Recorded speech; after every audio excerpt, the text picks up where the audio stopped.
Bonjour, I'm Rita Karpinen, your host for Native Report. Thanks for tuning in for the 19th season. In this episode of Native Report, we take you through Minnesota all the way to Michigan to give you a deeper look at how some Indigenous peoples are sharing their culture and heritage in modern day settings. Plus, we hear what we can do to lead healthier lives and hear from our elders.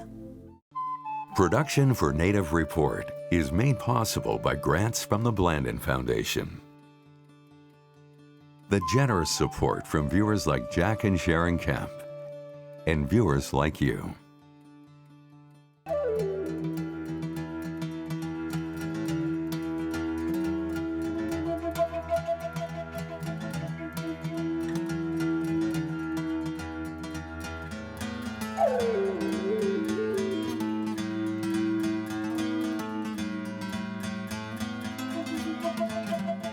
With new technology emerging every day and social media being at the forefront of media consumption these days, a renaissance of Indigenous culture, heritage, and knowledge is beginning to reemerge from Indigenous youth.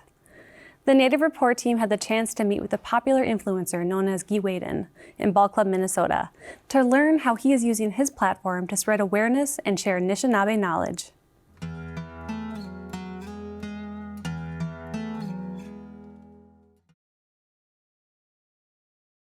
Anin, hi, it's Guiden, and I want to show you the floating leaf stage of Minoman. This is just your reminder that the lands on which the United States of America is on have always been LGBTQ+ friendly. Bonjour, hi, it's Guiden, and I'm here wading in the water at Ball Club Lake.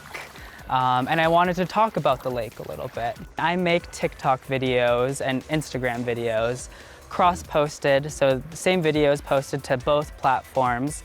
And over the course of 3 years, I've amassed about 500,000 followers, 500,000. And I mainly create content that's just educating people on Indigenous issues, on what it means to be Two-Spirit, and also having fun along the way. I'm Two-Spirit, and that is a contemporary term, but just because it's contemporary does not mean that the idea behind it or the concept of Two-Spirit is new. It's existed since Indigenous peoples have been here in the Americas, and we have historical evidence of that. A person that I point to who is Anishinaabe and frankly is a Minnesota icon is Ozaw Windib from the headwaters of the Mississippi, and I make a lot of videos about that, sharing that history, about how she, as in contemporary terms and modern understanding, we would label her as a trans woman, but in our culture, Ojibwe culture, she was Agokwe and a Yakwe. And in Anishinaabe culture specifically, we have many ways of being, whether that's different gender identities or different orientations of people. So I'm specifically a Kwe-Wadiza, which is just someone who is a guy who is feminine. And that's the term that I most closely identify with. And I use that with people. But I will use the contemporary umbrella term of Two-Spirit because most people know what that is. My mom is just someone who was deep into activism, but that is also something that's very formative to the work that I do because my mom is just a strong Indigenous woman and I try to follow in her footsteps. Even though my voice is not very big in person, online I'm able to sort of step away from that and have a big voice, which I'm very thankful for. The first viral video that I had was on TikTok, and it was right at the start of the pandemic. So that was when a lot of people were rushing to TikTok because it was not a new app, but an app that a lot of people were joining because we are all holed up inside. And inside and also outside, out here, I was filming videos. So I would say it's half and half whether I plan out posts or I just do it like on a whim, whether that's talking about my two-spiritedness or about like Indigenous rights issues with like the past fight against Line 3 in northern Minnesota. That was something that I dedicated my whole platform to talking about and urging people to keep eyes on northern Minnesota with the construction of that tar sands pipeline that did ultimately go through and is operating. But to answer that question, it is like 50-50. Of course, for like Pride Month, I did Pride-specific content in terms of raising awareness about how there was and is acceptance in a lot of Native communities. I will definitely say that being a Two-Spirit influencer or educator has been difficult in the sense that it opens me up to a lot of speculation and hate. During Pride Month, I filmed a few videos that did go really viral, and I was strategic in that I knew that I would post these videos and they would do really well, upwards of 1 to 2 million views. And these were posted to Instagram. So I also posted to TikTok, but they went viral on Instagram. And that was mainly because of people who were homophobic or transphobic and decided to leave hundreds of unsavory comments. But amongst those hundreds of unsavory comments, there were also hundreds of lovely comments that were reaffirming and were accepting and showing that respect for the sacredness that it is being Two-Spirit, and being able to see the world in different ways and have that agency that not a lot of people have access to or can do, because living in a world as someone who is Two-Spirit, you kind of have to do things on your own terms, because the world is a little bit cruel to people who are outside of heteronormativity, and I found that within my life, outside of my family, because my family has been nothing but accepting, and I am very thankful for that. But going to a school where there was some racism, add on homophobia, it definitely gave me the tools to not pay any attention to those comments that I received being an Indigenous Two-Spirit influencer, and just ignoring them, essentially reading them, but not letting that get to me is something that I've had to really fortify within myself and work on. And I am there. Like I see comments and I'm just like, oh, I'll scroll past that. Oh, there's another one there that is very loving and is affirming and shows that I am a human being, because we're all human and we are worthy of respect. Guiden is but one example of how influencers can use their platforms to share a wealth of knowledge. If you'd like to stay up to date on where Guiden is traveling, sharing, or teaching this week, make sure to like and follow him on Instagram and TikTok.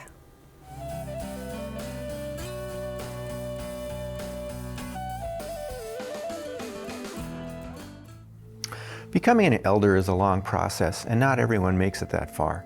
Many elders are revered and looked up to. They guide us in our ceremonies, in our daily lives. Unfortunately, some elders face poverty and loneliness, and their experience is not appreciated. This is valuable information, and once it's gone, it's gone.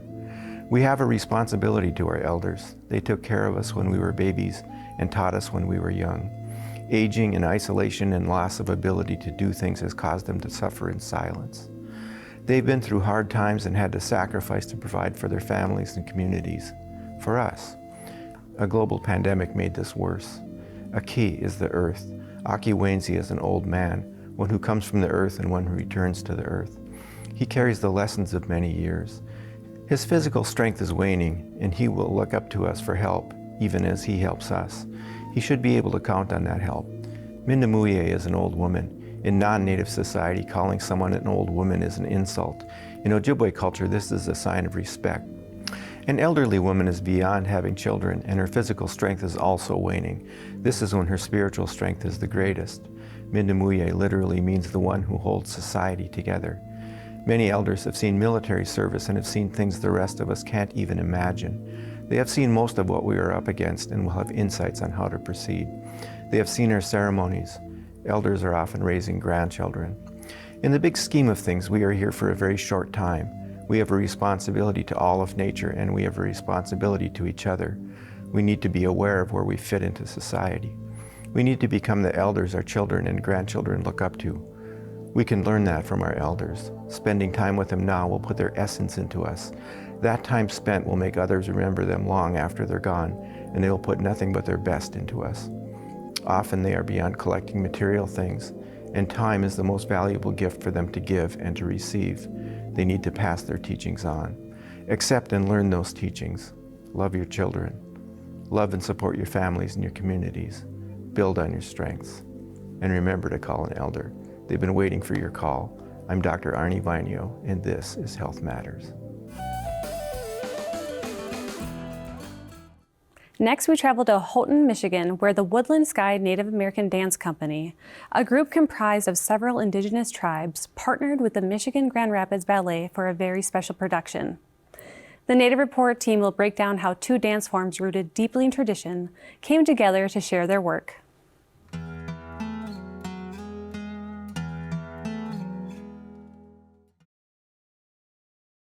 Ladies and gentlemen, we present to you Woodland Sky Native American Dance Company.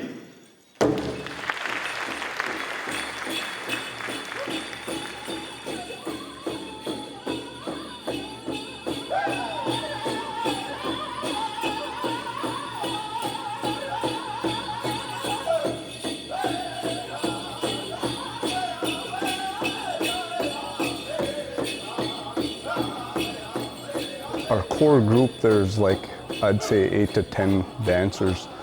Sometimes, depending on where we go, could be 12 dancers.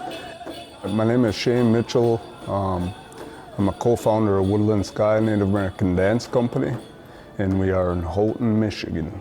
If we get a show somewhere, maybe anywhere in the state, like let's say Ohio or Florida or Michigan, wherever, South Dakota, we always try to use a dancer from the area. So we're always involving other tribes as well to dance with us. We started this group about 10 years ago, and our goal was to tell the stories of the dances in a different way. I've grown up dancing at powwows and traveling and teaching artwork and things with my family, but one thing that a lot of people had said to me was that when they go to a powwow especially, they're not really understanding what's going on. They don't understand the dances, and they've never really heard the stories of the dances. So our goal is to tell the story in a way that it hasn't been told before, and something that's really memorable, especially for our youth, to really get a good handle on what these stories are all about. Came floating in, dancing from flower to flower. And she said, "Grandson, those are our shawl dancers."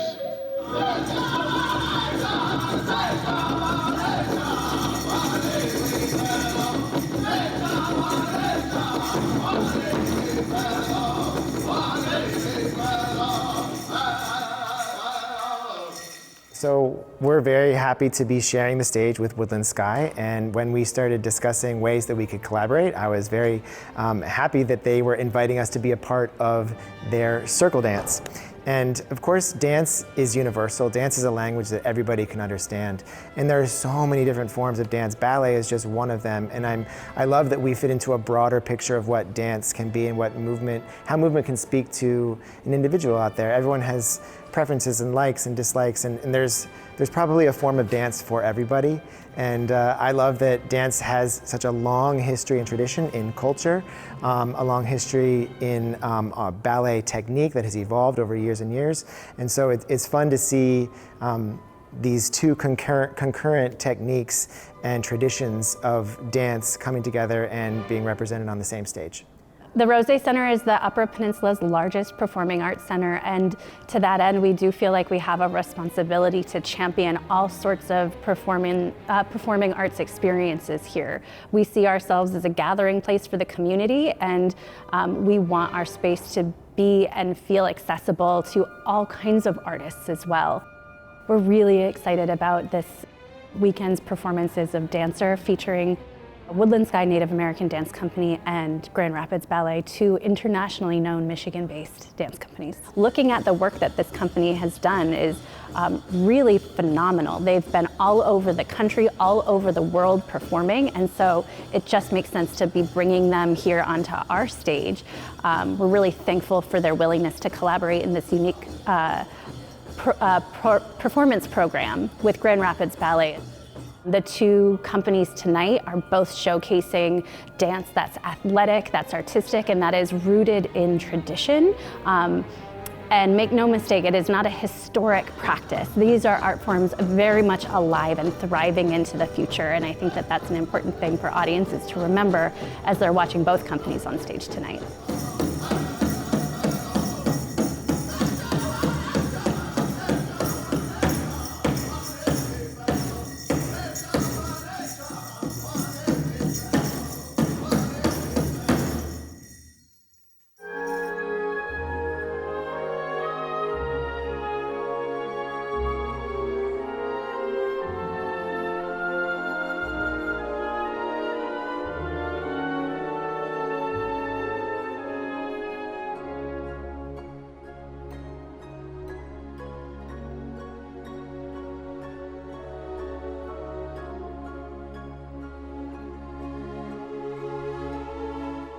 So our co-founder is also Lac du Flambeau Band of Ojibwe, Shane, but he's also Menominee.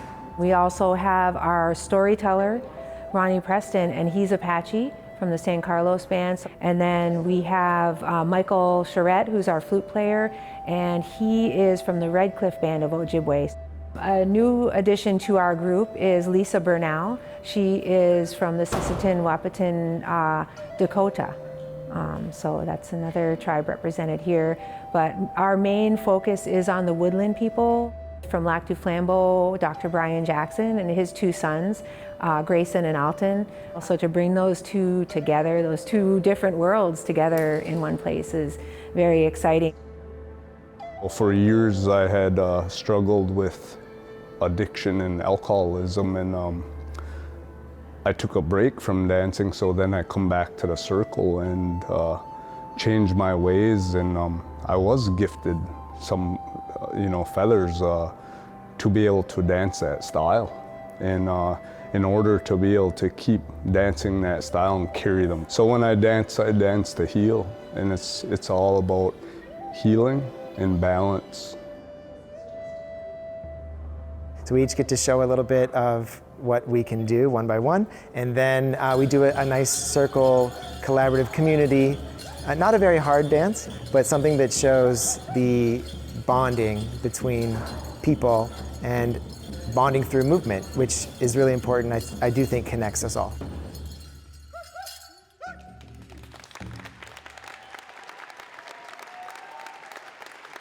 Woodland Sky Native American Dance Company travels all over sharing traditional dances of the Great Lakes region. If you would like to learn more about their formats or would like to attend one of their shows, you can check out their Facebook page or reach out to Michelle Reed.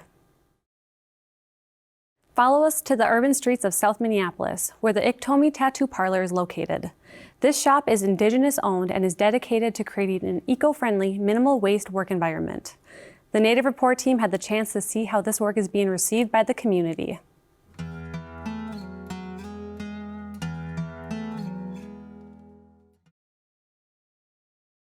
Right now, we're in South Minneapolis off of the intersection of 35th and Hennepin in Uptown. We're at the tattoo shop, Iktomi Tattoo.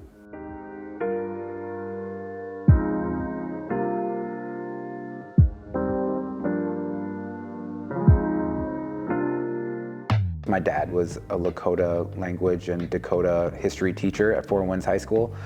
Living with him and being exposed to culture here and kind of re-identifying myself as like an artist and a skateboarder, kind of like built up some connections in that industry where it's like, you know, through skateboarding, I got introduced to like sort of like urban art and graffiti and stuff. And then that kind of morphed into tattoo culture.